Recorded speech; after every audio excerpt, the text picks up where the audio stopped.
favorite Jeffco Ranger, Mary Ann Bonnell, is in the house to teach us a bit about how we can be kinder to the outdoors next time we hit the trail. Hi, Mary Ann. Hi, it's great to see you. You too. Thank you for being here. Spring is blooming. The season's kicking off. It's gorgeous outside.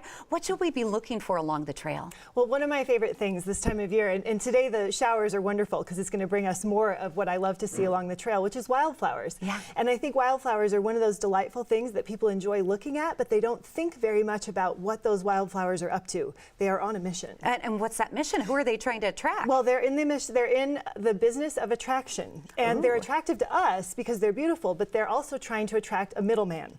And if you haven't thought about this, plants, wildflowers are sexual beings, and they need to sexually reproduce, but they're stuck in the ground. So how do you do that? Brown chicka, brown, Brown chicka, brown. You didn't know we were going to be talking about that today, right? And that's a sexy looking butterfly right there. That's right. And a So bee. how do you get that butterfly to come to you? How do you get that bee to come pay a visit? And why is that so important to the wildflower? That's what's so cool to think about when you see these flowers along the trail.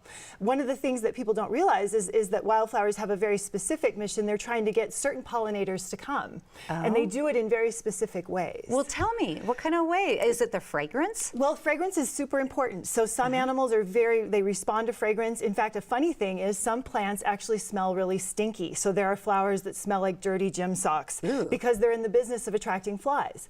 Other flowers smell really beautiful. So they have a wonderful scent, and that's going to bring bees or butterflies or something like that. So scent and color are super important. Wow. Also, flowers that are white, they're often trying to attract something that would be out at night. So they're highly visible, so a moth might come and pollinate a white flower. I never thought about the colors. What about the shapes? Shape is super important too. So shape can determine who has an opportunity to pollinate or not. So a long tubular flower, or this one here that you're seeing, this blue flower has a long tube, that means someone has to crawl in there to get to the goods. So, you know, it's going to be something that has to fit in there, or a hummingbird might have a long bill that goes in to get the nectar. Some flowers are big, broad, open flowers, and that's really for the clumsy middleman. So he can just kind of bumble over there and fall all over it and be successful anyway. So this flower is for the clumsy one. Well, this one actually has some long tubes in the back where the nectar is, so this one's probably really good for a hummingbird or something like that. So I'm thinking if all of these flowers are on a mission, it's important not to pick the flowers then. Thank you so much for bringing that up. So one of the things that we see all the time in the field that's very sad is people coming off the trail and they've got this big handful of these gorgeous wildflowers. And I get it. They're beautiful, they're attractive. You want to bring that piece of your hike home with you, a little piece of beauty, but you've just killed the mission. It's all over. It's in your hand. Oh my gosh. And that flower no longer has that opportunity to get pollinated and make seeds for next year.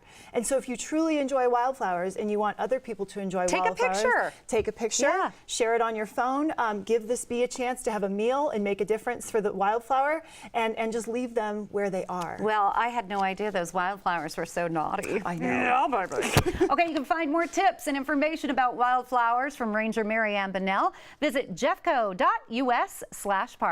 You can also follow her on Twitter at JCOSRanger1. Have fun. Plan your next outdoor adventure with the help of Jefferson County Open Space.